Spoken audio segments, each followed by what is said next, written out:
Nesse vídeo a gente vai falar sobre Geometry Nodes e eu vou ensinar vocês a como utilizar uma textura, uma imagem, pode ser qualquer imagem, para gerar posicionamentos de partículas que podem ser utilizadas para diversos fins aí de efeitos visuais, motion graphics e por aí vai.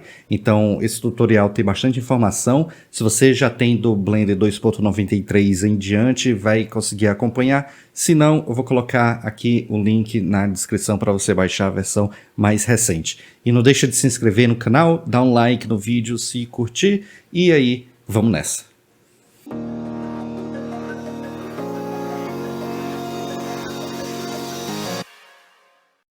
Bom, então agora aqui com o Blender aberto, a gente está trabalhando com a versão 2.93 Alpha, então a partir dessa você vai conseguir aqui seguir o tutorial.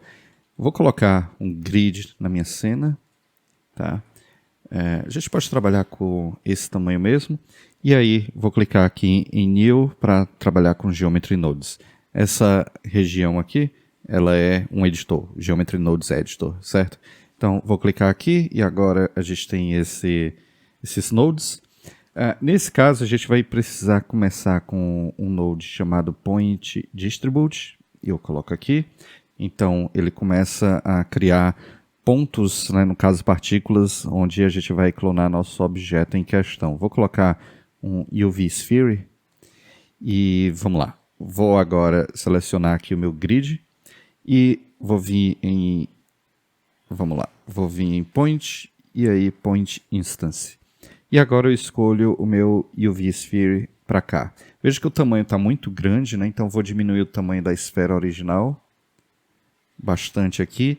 E aí, Ctrl A, eu dou um Apply Scale. Então agora esse tamanho passa a ser considerado aqui na distribuição dos pontos. Então vou tirar a visibilidade da esfera e eu vou me concentrar só no grid agora. O que a gente precisa fazer nesse caso aqui é, primeiro, aumentar bastante a densidade. Ok. Vou, quem sabe, aumentar um pouco o tamanho aqui desse grid. Vou dar um Apply Scale nele. E aí veja só como agora a densidade aqui já está bem melhor. E aí, no caso, dessa vez a gente vai trabalhar com Attribute e aí Sample Texture. Eu coloco depois da distribuição dos pontos, porque agora a textura em si ela vai começar a atuar. Eu já tenho aqui a textura trazida para o Blender, certo? Só você clicar, vir aqui na aba de textura, clicar em New e importar aí a sua textura. Então aqui nesse drop-down eu já vou escolher a minha textura em questão, certo? No caso aqui essa foto do Albert Einstein. E aí em Mapping a gente vai escolher o mapeamento com que essa textura vai ser inserida aqui. No caso eu vou simplesmente digitar UV Map, assim. E eu sei disso porque aqui nos UV Maps é exatamente essa a informação de mapeamento que a gente tem nesse nosso grid. Então aqui a gente coloca o nome do nosso UV Map. E o resultado vai ser chamado de Scale. Então veja só como agora aqui, de cara, a gente vê como a textura está influenciando a escala dos nossos objetos, justamente porque eu defini aqui através desse atributo que o resultado dessa operação vai influenciar na escala. É isso que a gente coloca aqui nesse result. E nesse caso, veja só, deixa eu tirar aqui. Nesse caso, veja só, tudo que for branco na imagem, a escala vai ser 1 e o que for preto, a escala vai ser 0. Então, eu vou aumentar mais a densidade. Vamos colocar 1000 aqui. Então, agora sim, ó, a gente vê quase a imagem perfeita, né? Se você achar que está um pouco achatado, você pode alterar o V do seu grid, tá? Isso é uma coisa que a gente pode até fazer aqui agora. Deixa eu trazer a imagem do Albert Einstein. E aí... Ok, aqui está o meu grid. Se eu quiser, eu posso alterar a forma como o mapeamento se dá. Nesse caso aqui, eu acho que está funcionando relativamente bem, eu acho. Pelo menos para essa finalidade aqui. Ou quem sabe só afetar aqui um pouquinho assim e colocar um Apply Scale. Então, ótimo. Ok. Então, o que é que a gente pode fazer com isso aqui para deixar a coisa mais interessante, né? Se eu quiser, por exemplo, eu posso trabalhar com uma outra textura, criando, por exemplo, uma transição entre essas texturas. Então, eu posso colocar um novo Attribute Sample Texture. Vou duplicar esse, Shift D, tá? E aí que agora eu vou criar uma nova textura. Vamos lá, vou vir aqui em New, nesse botão de New, e agora a gente tem esse Texture 001, o qual eu vou escolher uma textura procedural aqui do Blender, só para a gente exemplificar. E aqui no Node de Attribute Sample Texture, basta eu mudar para essa textura, esse 001. E aí veja como agora, né, as nossas partículas elas assumem a informação dessa nova textura. Isso por quê?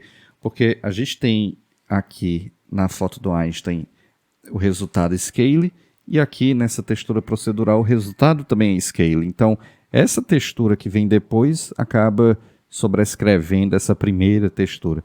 Se eu quisesse criar uma transição entre elas, o processo é simples.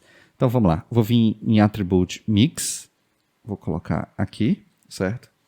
Veja que a gente tem esse factor, o que permite a gente transitar entre informações. Isso aqui é como se fosse um sliderzinho de opacidade. Então, eu vou chamar esse primeiro sample texture o resultado de scale 1. Estou criando agora um novo atributo. Esse aqui eu vou chamar de scale 2. Então, aqui eu estou criando também um novo atributo. E aqui nesse mix, o que a gente vai fazer vai ser misturar o scale 1 com o scale 2. Isso aqui são atributos temporários que a gente está criando. E o resultado vai ser o scale, que é o atributo oficial que determina o tamanho da nossa escala. E aí veja só como agora as duas texturas podem ser misturadas através desse sliderzinho aqui. Ok?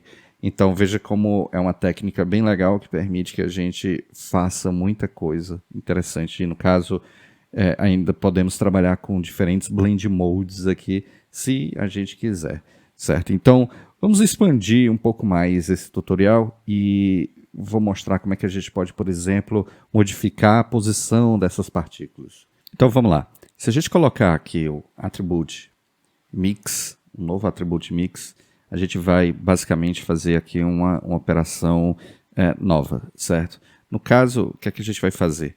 A gente vai pegar a posição das nossas partículas, no caso aqui, Position, e a gente vai adicionar uma informação de vetor, no caso, um eixo Z para cima, tá? E o resultado dessa operação vai ser um novo position. Então, se eu tenho um atributo, coloco alguma informação e o resultado tem o mesmo nome de um atributo anterior, a gente acaba alterando esse atributo, certo? Você vê que algo aconteceu. Vamos mudar o Blend Mode de Mix para Edge.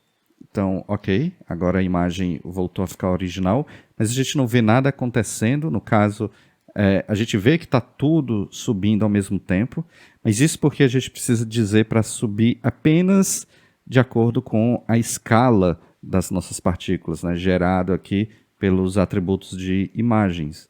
Então, basta eu aqui em Factor mudar de Float para Attribute e colocar o nosso atributo de Scale. E aí, veja só, como agora a gente começa a alterar a posição dos nossos objetos baseado na escala, né? E essa escala está sendo gerada através dos atributos aqui de imagens. No caso, eu poderia também colocar o Scale 1, que é um atributo que já existe aqui, tá?